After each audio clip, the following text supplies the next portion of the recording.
നമസ്കാരം. പശ്ചിമ ബംഗാൾ DGPയും 6 സംസ്ഥാനങ്ങളിലെ ആഭ്യന്തര സെക്രട്ടറിമാരെയും നീക്കിയിരിക്കുകയാണ് തെരഞ്ഞെടുപ്പ് കമ്മീഷൻ. തെരഞ്ഞെടുപ്പ് സ്വതന്ത്രവും സ്വകാര്യവുമായി പൂർത്തീകരിക്കുന്നതിനുള്ള നടപടികളുടെ ഭാഗമായാണ് ഈ തീരുമാനമുണ്ടായിരിക്കുന്നത്. പശ്ചിമ ബംഗാൾ DGPയും അതിനോടൊപ്പം ഗുജറാത്ത്, ഉത്തർപ്രദേശ്, ബീഹാർ, ജാർഖണ്ഡ്, ഹിമാചൽ പ്രദേശ്, ഉത്തരാഖണ്ഡ് എന്നീ 6 സംസ്ഥാനങ്ങളിലെ ആഭ്യന്തര സെക്രട്ടറിമാരെയും നീക്കം ചെയ്യാനാണ് ഇന്ത്യൻ തെരഞ്ഞെടുപ്പ് കമ്മീഷൻ ഇപ്പോൾ ഉത്തരവിട്ടിരിക്കുന്നത്.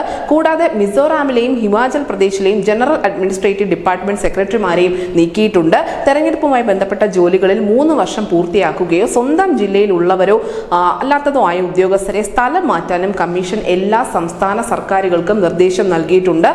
നിലവിൽ പശ്ചിമ ബംഗാളിൽ മാത്രമാണ് DGPയെ തെരഞ്ഞെടുപ്പ് കമ്മീഷൻ നീക്കം ചെയ്തിരിക്കുന്നത്.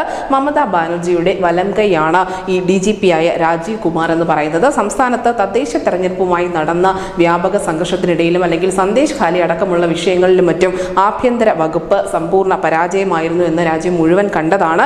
എന്തായാലും തെരഞ്ഞെടുപ്പ് പ്രഖ്യാപിച്ച് 48 മണിക്കൂർ പിന്നിടുന്നതിന് മുൻപാണ് ഇന്ത്യൻ തെരഞ്ഞെടുപ്പ് കമ്മീഷന്റെ ഭാഗത്തു നിന്നും നിർണായകമായ ഈ നീക്കം ഉണ്ടായിരിക്കുന്നത്. ന്യൂസ് ഡെസ്ക് ന്യൂസിന്റെ മലയാളം.